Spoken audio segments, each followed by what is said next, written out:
quelque chose que j'aime bien, c'est-à-dire qu'il y a la réglementation du marché. La réglementation du marché dépend de la nation dans laquelle vous exercez votre activité. En République démocratique du Congo, il y a une réglementation sur le marché pour certains produits. Donc, voici les 4 éléments que je soulève de manière aléatoire. Il y en a plusieurs que vous pouviez toutefois ajouter. Alors, j'ai dit premièrement le coût de production. C'est quoi le coût de production et pourquoi ce coût doit nécessairement se retrouver dans votre prix de vente? Le coût de production, je l'ai dit au départ, d'une définition générale, que c'est tous les éléments qui composent votre produit fini. J'ai parlé d'une femme qui veut fabriquer de la pâte de beignet ou le pain.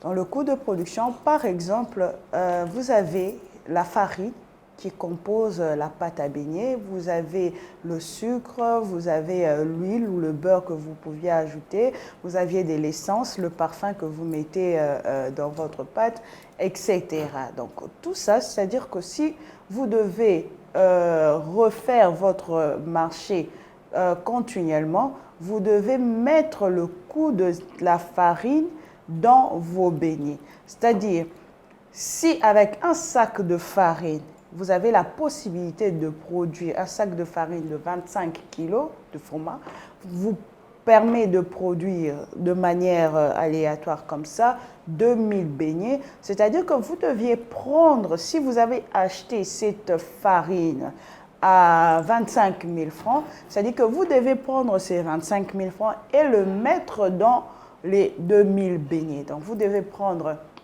les 25 000 francs et les diviser par 2000 beignets. C'est ce qui va vous ressortir le coût d'un beignet pour le coût d'un beignet. Quelle est la charge qu'un beignet supporte pour la farine, sous les cas sous examen. Donc, un beignet qui coûte 200 francs, si le sac de farine de 25 kg vous produit 2000 beignets, donc c'est-à-dire que pour un beignet, vous faites les calculs chez vous à la maison, donc un beignet supporte un certain coût.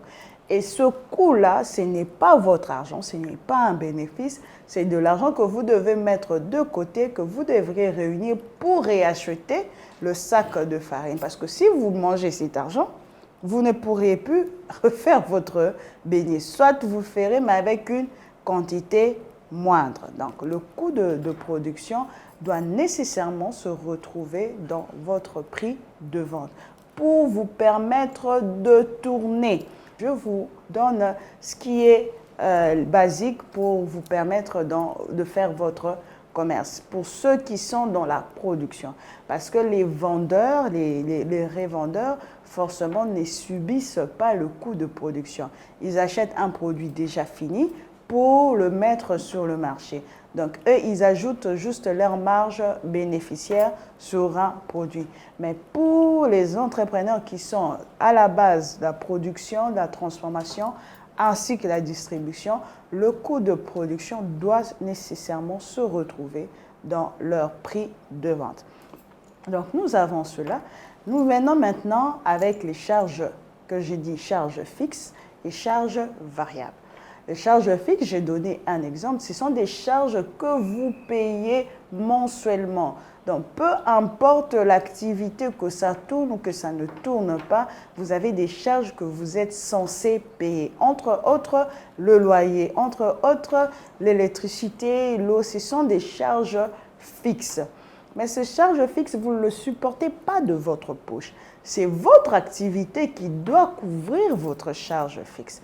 Donc, nous avons la composition de prix des ventes, nous avons parlé du coût de production, nous avons parlé des charges fixes et variables, nous avons parlé de l'amortissement et nous avons chuté avec la réglementation du marché. Voici quelques éléments qui composent votre prix de vente. Donc, si vous tenez compte de ces éléments, je pense que vous ne mettrez pas la clé sur votre porte. Merci, c'était Julia Luonga.